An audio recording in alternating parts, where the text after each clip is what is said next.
Leo, kamusta ka? I hope nasa mabuti kang kalagayan, pampisikal, mental, emotional, o spiritual man. Ang video natin na ito ay para sa'yo and I hope makaresonate ka. Tingnan natin.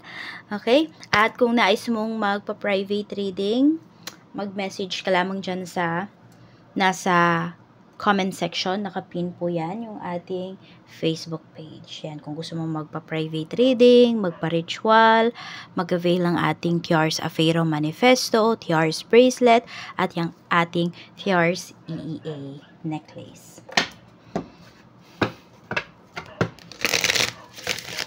Tingnan natin ano yung mensahe. At kung hindi ka pa po pala naka-subscribe dito sa ating channel, please subscribe ka na and pahit na din ng bell button para lagi kang updated every time na meron tayong uploads. Tignan natin. Okay, this is for you, Leo. Mensahe for you, we have foster creativity. Ayan po. So, maging creative daw kayo, no, ngayong araw na ito. Pwedeng meron kayong, looks like may inspire kayo rito. Meron kayong makikita, yan, no, na makapagbibigay po sa inyo ng creativity, makakapag-inspire sa inyo. Parang maa-adapt nyo ba? Ganun. Maa-adapt ninyo yung pagiging creativity. Some of you po, hindi ito, hindi ito innate sa inyo eh. Maa-adapt ninyo, manunurture po ninyo. Yan, we have number 19. Tignan natin. We have 7 of Swords. Medyo maging maingat ka po dito ha, kasi may mga tao na nagagalingan sa'yo. Ayan, kung may skills ka, may talent ka dito, or may talent ka na din na-develop dito, huwag mong ipapaalam muna sa iba. Kung meron kayo ditong ideas about sa pagbibusiness, sa trabaho na gusto mong applyan, huwag mong i-share sa iba. Inaabangan ka nila eh. No? Tas meron dito gagayahin ka, Leo. Ingat ka rin dito sa mga pananalita mo ngayong araw kasi ano mo po yan eh, ma-manifest mo siya. Lalo na kung ikaw ay emotional. So, iwasan mong magsalita ng mga negative things if you are emotional ngayong araw na to. Ang gawin mo, transmute mo yung energy na yan, yung negativities na yan, into positive energy doon. Maganda yung mga mamamanifest mo talaga. Tignan natin, ano pa yung mensahe para sa'yo. We have, ayan, 10 of Cups. So, pagdating naman sa kaisipan mo, sobrang, ano ka naman, masabi natin na maganda naman yung kaisipan mo ngayon. Actually, parang hindi ka naman kasi nag-iisip ng masama nga towards other people. Yan nga lang, sinasabihan ka kasi dito ni universe na mag-ingat ka talaga.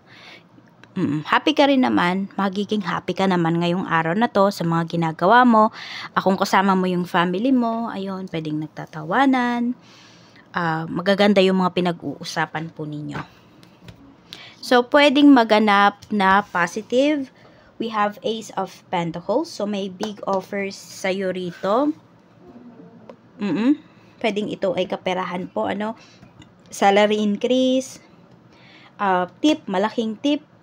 Yung iba po sa inyo, kung meron kayong inaalok dito, nagbebenta kayo ng something, pwede po na ma-avail na yan or mabenta nyo na po yan sa tamang halaga.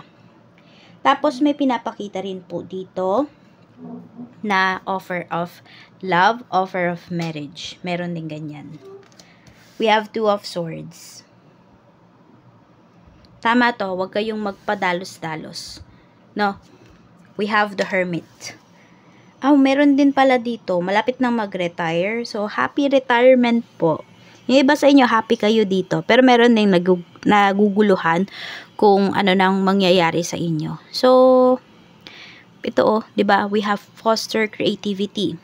Kung kayo po ay malapit nang mag-retire dito sa trabaho, tapos di nyo alam kung ano yung gagawin nyo, Ayan po, you do some research, no? Maghanap kayo ng mga pagkakaabalahan nyo po talaga.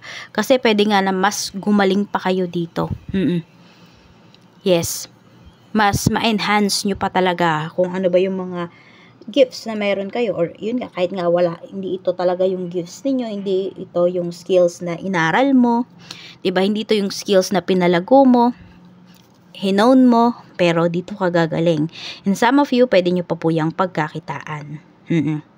Meron din naman dito, pwedeng pa-retire na po talaga kayo, pero ino-offeran pa kayo dito ng another 2 years sa trabaho.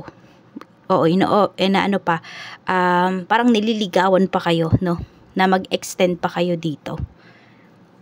So, nasa sa inyo po yan. Pwede naman kung kaya nyo pa talaga, tapos may magandang offer po sa inyo, edi i-go ninyo kung kaya nyo pa po talaga na magtrabaho. So, may magandang offer sa'yo rito, Leo. Negative naman na pwedeng mangyari today, we have 4 of Wands. Meron tayo ditong 4 of Cups. We have the World. So, pwedeng may madelay dito or hindi matuloy na pag-uwi. Meron din po dito hindi matuloy na pagkikita ninyo ng family mo. Meron po dito. Pwedeng may magkatampuhan. Meron din kasi pinapakita na may nagpapagawa po ba ng bahay dito. So, yung iba po sa inyo, maaaring ipapahinto nyo na to kasi may panloloko na nangyayari. Yung perang pinapadala nyo po talaga kung kayo ay nasa ibang bansa o nasa ibang lugar, hindi siya 100% napupunta doon sa pagpapagawa ng bahay. So, masabi natin, may kumikickback po dito. So, pwede ngayon mo pa lang yan actionan, pero medyo matagal-tagal mo na yung na-realize. Para ngayon ka lang ba magkakaroon ng lakas ng loob. So, negative siya in a way kasi pwedeng madami ka makatampuhan dito. Oo. Kung ano-ano syempre yung masasabi sa'yo. Ayan o. Diba? We have 5 of Wands energy here. So, kaya talaga kung kayo po ay magbi-business, kayo ay magpapatayo ng bahay, you make sure talaga na kayo po yung magiging punong abala dito. Mahirap kasi kapag ipapahandle mo lang sa ibang tao or sa family members mo. It's either kasi concerned talaga sila or hindi talaga. Diba? So, kaya mag-iingat ka dito. So, may away po, no, na pinapakita dito.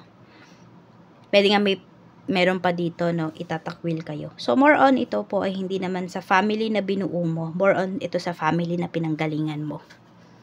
Sa career, kaperahan mo na pala tayo. We have King of Cups. We have 8 of Wands. Napapansin nyo ba, Leo, na mabilis? Meron dito, mabilis maubos yung pera nyo, pero mabilis din namang bumalik. So, parang balance lang, ganun ang nangyayari dito. We have 8 of Swords. So, pwede mo naman daw yung pwede naman daw hindi pabilisin yung pagkaubos ng pera. Oo. So, kailangan mo daw talaga dito, wag kang magbulag-bulagan.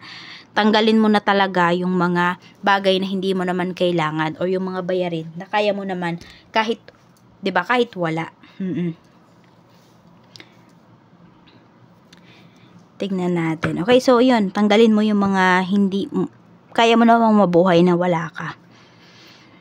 Mabait kayo, King of Cups. Mabait kayo pagdating sa kaperahan. Actually, hindi ka naman madamot, Leo. Yun nga lang, yun nga yung nagiging dahilan kung bakit may mga tao dito na inaabuso ka, tinatake advantage ka. May mga tao dito na hindi ka na-appreciate kasi mapagbigay ka.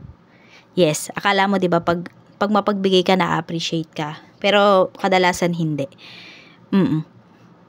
Ayan. So okay po yung kaperahan mo ha. Ayan, may paparating na naman nga dito na pera Kaya lang yun talaga, ingatan mo yung pera na ito. Unahin mo talaga yung sarili mo. And also pinapakita rin sa inyo dito, marami talaga kayong pwedeng pagkakitaan. As in, madami kayong talent, tapos yun nga, madali kayong maka-adapt, ayun, yung iba sa inyo. Parang madali kayong maka-pick up ng mga bagay-bagay. Pinanood nyo lang, magigets nyo kaagad, kaya nyong gawin, yung tipong ganon. Kaya ayan po, isa yan sa mga strength mo.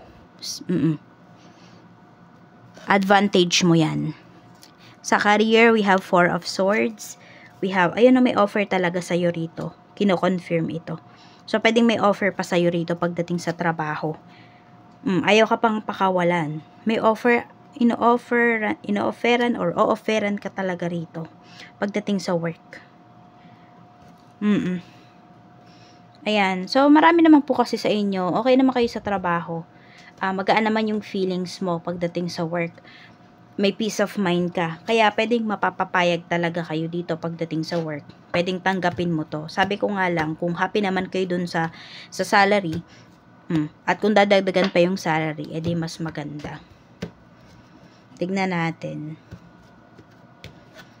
Pagdating naman sa iyong business, kung may business ka, 3 of Pentacles, we have the Chariot, and we have 9 of Pentacles. So, successful ang business today, successful ang mga deliveries, kung meron man, kung kayo man yung magde-deliver, may meetups kayo, or may mga parating kayo dito na mga supplies. So, okay po yan. Tsaka, ayan, we have 9 of Pentacles.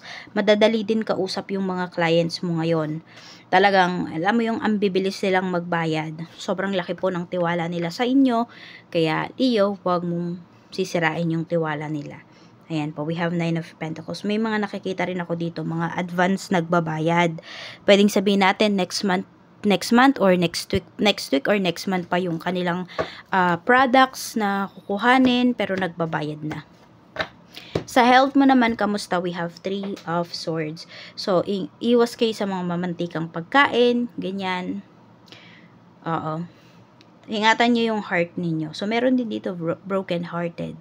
So, it's up to you kung paano mo ba itatransmute yung pagiging broken-hearted mo. 'Di ba? Ito yun, pwedeng pagiging creative yan.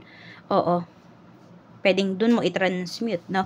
Yung iba naman po sa inyo, ayun nga po, ingatan nyo po yung inyong puso. Sa heart yung pinapakita dito. Pwede rin sa chest area. No, baka may masalat kayo dyan, may makapa kayo na bukol, ganun. Ayan, we have 10 of Pentacles.